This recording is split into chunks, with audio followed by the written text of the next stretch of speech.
Inkie peeps, it's Adele from Inkie Quill, and today we're experimenting with an art journaling technique, but I'm going to show you how I do it in an art journal and also how I can use it for a scrapbook page as well.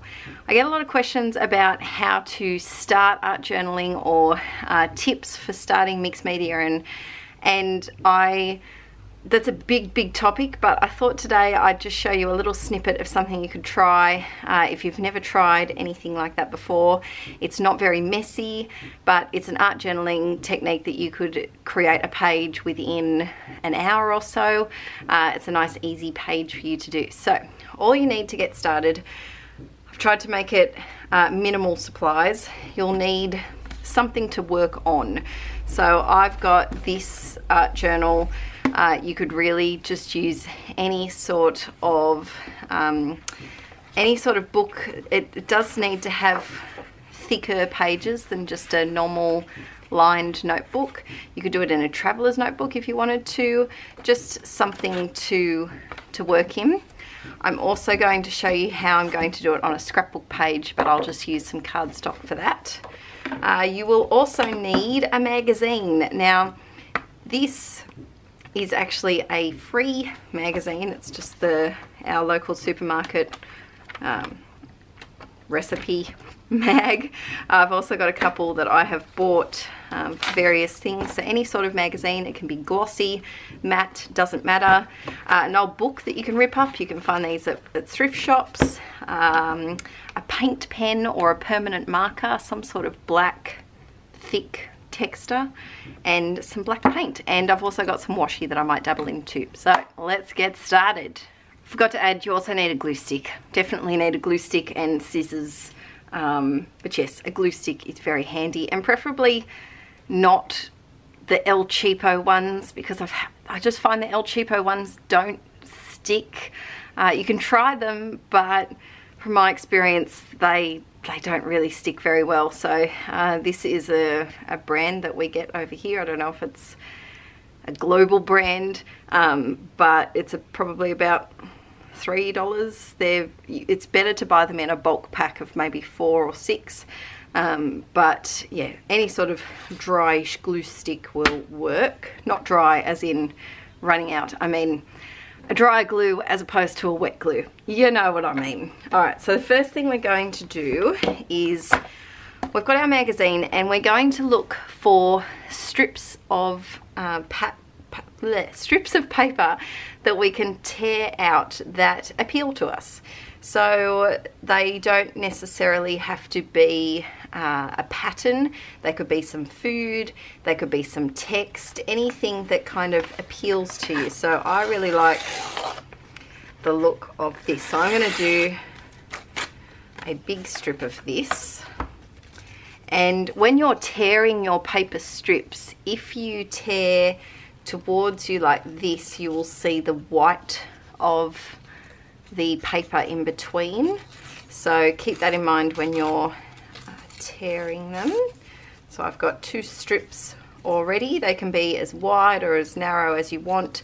Obviously for this I'm going to cover with all sorts of different strips, so I only need short ones for here, whereas with my art journal page it's big, so I'll probably layer them all over like that. So I'm going to rip out a few, and then I'll probably put you on, turn the camera off and rip out the others, because that's a lot of ripping.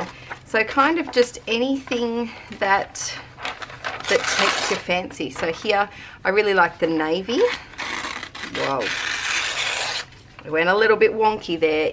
Where's my ruler? Aaron has stolen it. Aaron's stolen my ruler, so I'll have to use this. But if you want a straight edge, you can always put it against a ruler and you get a straight rip like that. I'm going to do another one. So you kind of, whoop, I guess this is for the scrapbook page because I ripped them short. You kind of want to make them no less than 1.5 centimeters. I don't know what that is in an inch. Maybe 3/4 of an inch, no less than 3/4 of an inch, just because it will make it a little bit tricky when it comes to sticking them down. You kind of need a little bit of overlapping space. So you can see that you can't really tell what that is, but when you layer it with all the different colors, it will work out really nicely. You can also just go for a certain color palette. So if I wanted to, I could just go for reds and oranges. I could just go for all blues. I don't know what I'm going for yet. I've only just opened up the magazine.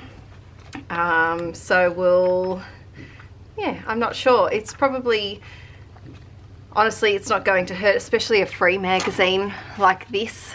You can pick these up very readily. So if I rip out too many, I won't feel bad about recycling my scraps.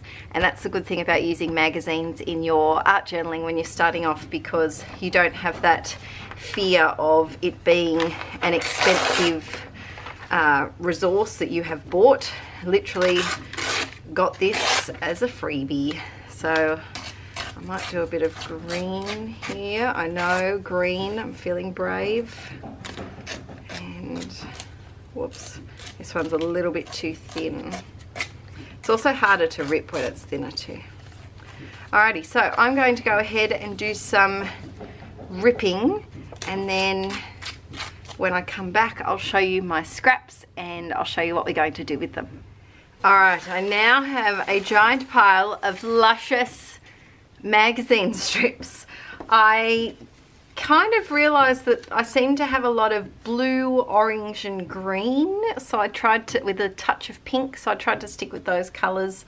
And now comes the fun part where we just stick and plonk to our heart's content. Now, other members of your family might be looking at you like you're a little bit crazy right now with all these strips of paper, but that's okay. They don't know how awesome this is hopefully going to look at the end. I have got just a spare piece of printer paper. I just find that it's easier to glue on top of that, and then I can just recycle this. So I'm just going to grab a strip and whoops, and just go for it. Now you can start at the top, you can start at the bottom. You can overhang them and just trim them off afterwards. Totally up to you. I'm going to try and spread them out. I actually think that thin strips is nice as well. So some of my strips are only about 1 centimetre wide, and I actually do really like them. So ignore my advice before about only having wide strips. Thin strips can work too. So I'm basically I'm taking note of if there's a torn edge that I really like, I'm going to make sure that I'm sticking it on top of something, not underneath. And I'm just going through and sticking and plonking them on. You can, if you really want, go through and place them all down first, but I would highly recommend not doing that, just for your own sanity. Because it's very hard to put them back in the exact order that you wanted them in. So just kind of keep that in mind. You can do it, but you might find yourself a little frustrated from all of that. So you can just see I'm just grabbing a strip, putting on some glue and sticking it down. This is a fun activity to do when you feel like creating but you don't really want to take too much care. It's quite mindless, which is nice when you just need a little bit of time to zone out. Perhaps you've had a busy day, or it's the weekend and you feel like making something but you don't know what. This is kind of a good jumping off start activity to kind of get your creative juices flowing with minimal creative exertion. I guess would be the technical way how to say it. So I'm just going to turn off the camera so I can get my head over the top of this and stick them all over this page. I'm going to also stick them on this strip of card, and then we'll come back and I'll show you what we're going to do with them. Da, da, da, da. So we have our strip of cardstock, and you can see I haven't gone all the way to the edge with this one, but that's because I'm going to cut it up. So we've got the cardstock strip and we've got the art journal page. Now there's a few things that you can do. So with this as your base, you can go wild now. A couple of things you could do. You could do a really light wash of white paint, white acrylic paint. If it was too bold for you and you wanted to calm it down a little bit, you could do that. You could cut like a big word out of white cardstock and stick like create or something really big. That would look fantastic. Another thing that you could do is, like I did with that cut out page, where is that? Ow, I just hit my head. Like I did with, where are you? You're in here somewhere. Thought you were towards this. So like I did with this one, you could cut out a shape and have the magazine strips behind it. What I'm going to do is I'm going to use my paint pen to draw a whole lot of circles on this page, and then I'm going to paint around the outside. So I'm going to think about which parts I like the best. Sorry if you can hear the dishwasher in the background. I really like this section, so I want to make sure that I might just do it now. I'm going freehand the circles too. We're living wild. There we go. They're going to be rough doodly circles. So there's one circle, and I've kept all the bits that I like the most in there. And then I'm just going to go through and do some more. I'm going to have some go off the side of the page. Let's see, I might do another one here. Some big, some small. And you could do any shape. This would look really cute, of course, with hearts. Let's do one there, one there. And I might... No, I really like all of it. I was going to say if there's a section that I don't really like, I might not do that part, but I really like all of it. So I'm just going to go around, so pretend it's all done, and then just with my black paint, you could do it with a paint pen, but it would run it out really quickly. It's just easier to do with black paint. I'm just going to paint the negative space in here and leave the circles as they are. So I'm going to do that off camera because it will take me a little while to do. And then with this one, I'm going to make a scrapbook page. So I'll do that in a moment. Stay. I've got a bit of a craft avalanche, a craft-alanche just waiting to happen off camera here to the side. But for this one, I'm actually going to cut it out and make some heart embellishments and scrapbook this little photo of Archie with his nonny and pappy and his aunt and uncle on this 6x12 page. So to get that started, I'm just going to do a nice soft watercolor background, and I'm using my nail polish, of course. I'm going to use my Winsor & Newton paints on here, and I'm thinking of having some hearts up this side and putting the photo up there and some journaling down here. So I kind of want my watercolor to go like that. So if I just put a little bit of water on there first, that will kind of smush out the color a lot better. So I think I'm going to go for blues, maybe a little bit of purple, like that. And then, is it this one?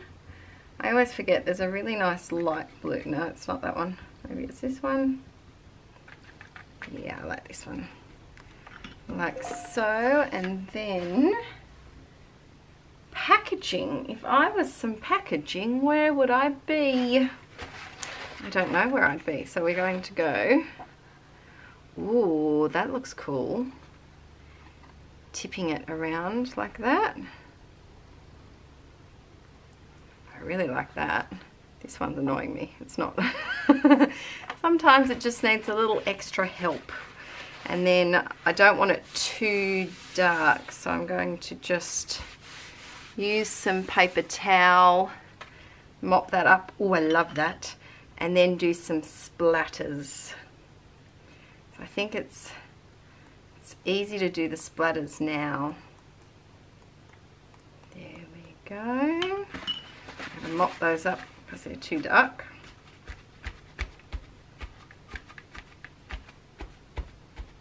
There we go. And then I'm going to do some blue as well. Maybe this one. This is a nice soft blue. So the reason why I chose blue and purple are because the photo has blue and purple in it, but also the colours that I did here, they kind of go well with blue and purple, even though there's orange in there, there's red, there's green, there's yellow, there's every colour in here, but it kind of works well with the blue and purple tones because there are some quite big chunks of those colours. So while I'm just going to set that aside to dry a little bit, and now I can freehand cut. Should I try it? Yes, let's. I'm just going to cut this down a little bit to make it a bit easier. I've got these 7 dwarfs and I really want to keep them as the 7 dwarfs together. So I'm just going to freehand cut. Now you could use punches, you could use a die. I think this would look amazing if you could cut. I wonder if you could put this through like a silhouette machine, but if you did a big word, I think that would look really fun as well. Alright, there's one heart.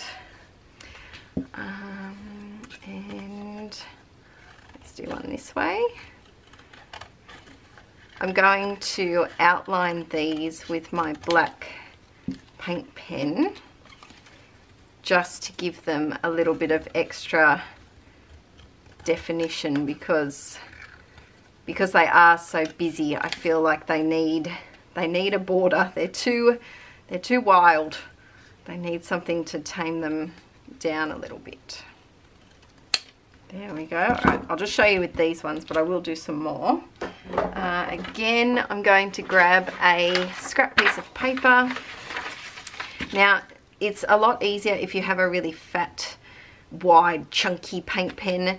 This one's good, but I could be wider, and it's, oh no, it's working. So to do this, all I do is I put it on the side. You could do this with permanent marker as well. The paint pen just kind of is a little bit easier to use. I always say that I think if you are starting with mixed media, it's so handy to invest in a black and a white paint pen. You don't need all the colours to start off with, but there's so much you can do with a black and a white paint pen, and for under, you know, under $15, $20 depending on where you live, it really is beneficial to have. So there's one. Now you could also do these if you had a different coloured paint pen in a different colour. I wouldn't recommend trying to paint the outline with an actual paintbrush because it's very tricky.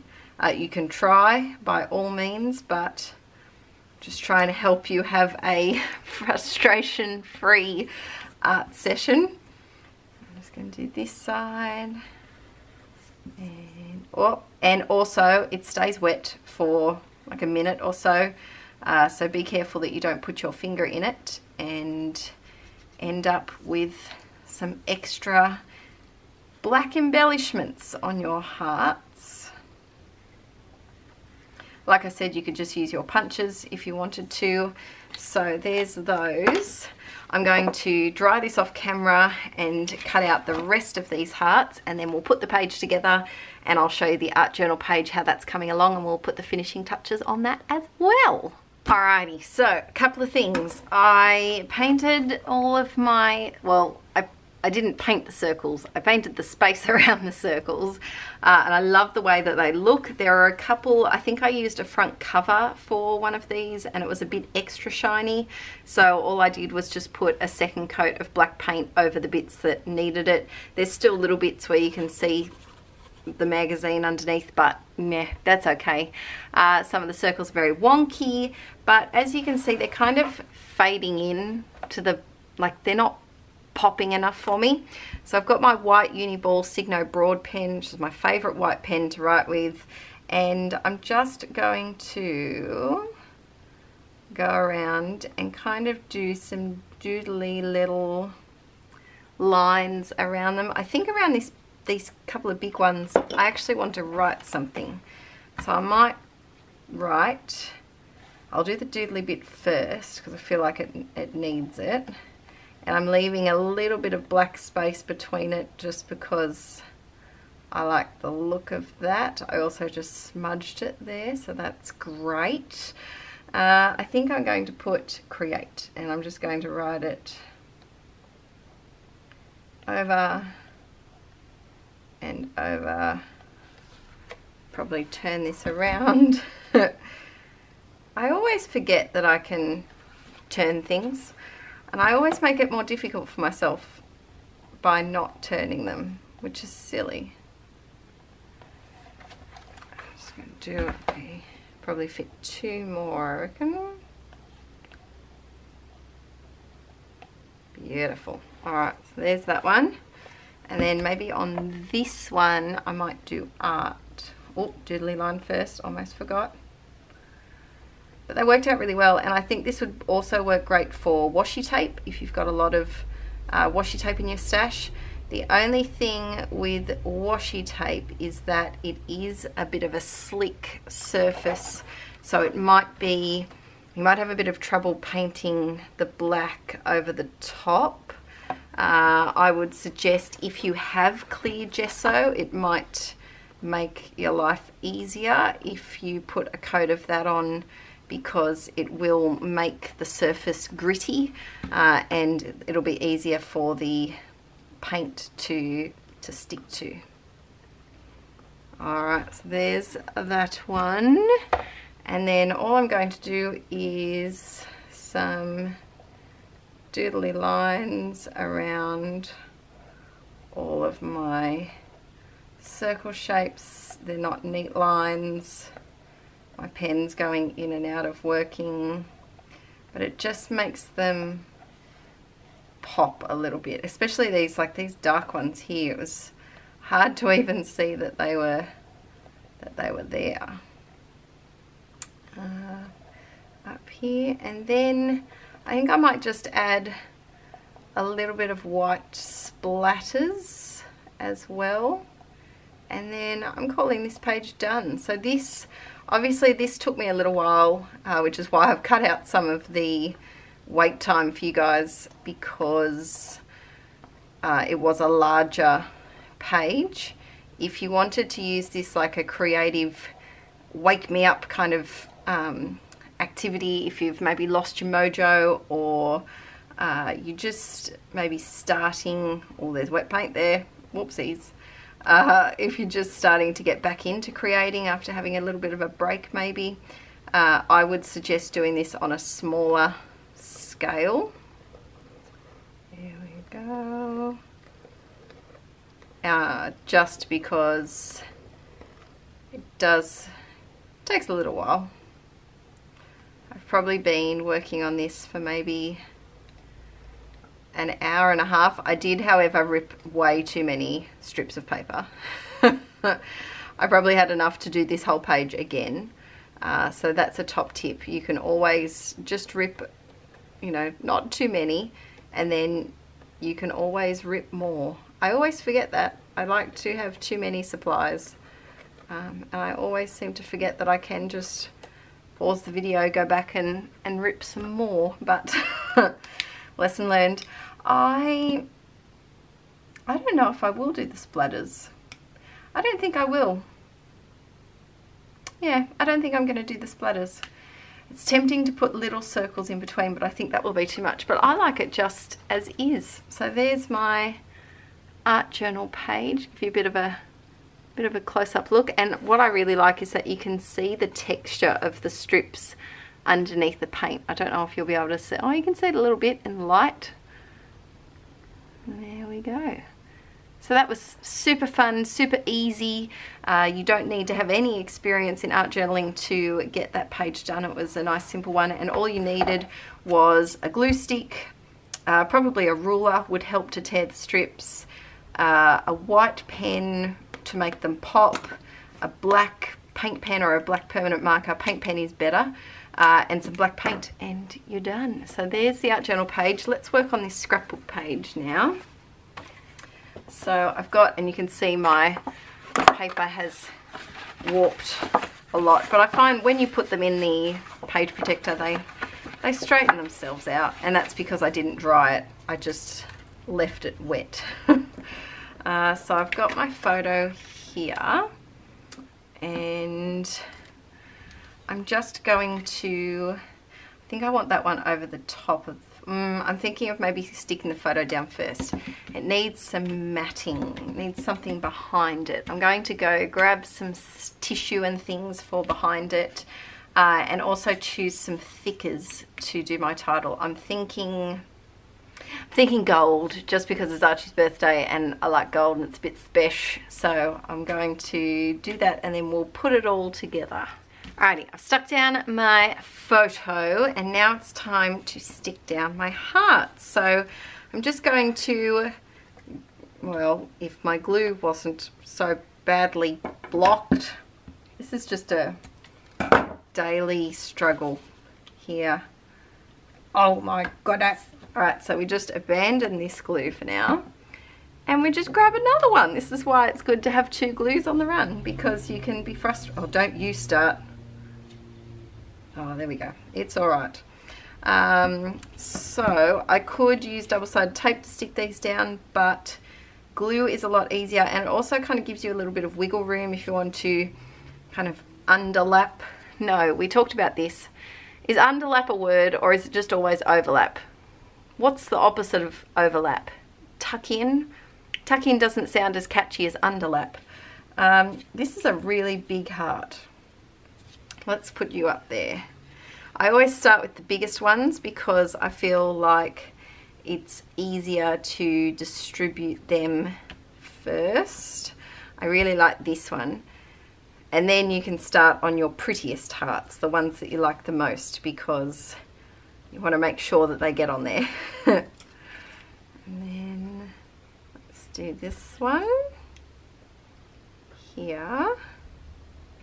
Like so, and I kind of like that this is poking up a little bit. You could put some on craft foam, that would look really nice as well. I am, brace yourselves, I'm trying to do flatter albums. I know, it's a little unheard of and off brand, but I'm really trying, because I just take so many photos. I'm trying to limit my height of my layouts when possible. I am always going to have some chunk and some, I can't say no to wood veneer, but I'm not putting things like flare badges or things that are just super chunky, or the resin flowers that I used to do in the wedding albums. Oh, they were thick. They were very thick. Now that's too similar to that one, so spread you up there, and I feel like that one's a bit too red, but these would also be really cute in like DIY embellishments too. Tuck you under, and I think I'll just save the others for embellishments.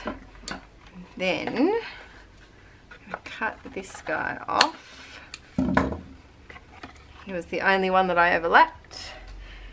For for my title, I'm thinking of using these that are not actually gold. They're a bronzy kind of colour, but I've had them in my stash not for too long, but for a while, and I always put them back because I feel like they're too bronzy and the things that I'm scrapping have gold already on them, so I like to go for the gold.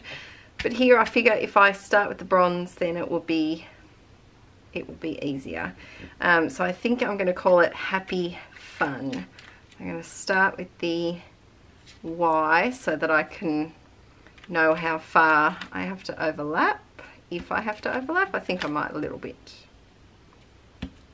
And the good thing, these stickers are quite sticky, so that's always handy. Oh, I'm sorry, one of the dwarves got covered. Sorry, dude. We can still see your hat. And then with this one, I'm going to start with the middle letter, line that up because it's only 3 letters, and stick. One's a bit wonky. There we go. Stick that down. And then there's a couple of hearts here, and I think I'm actually going to include those over here just to further bring in that bronzy colour.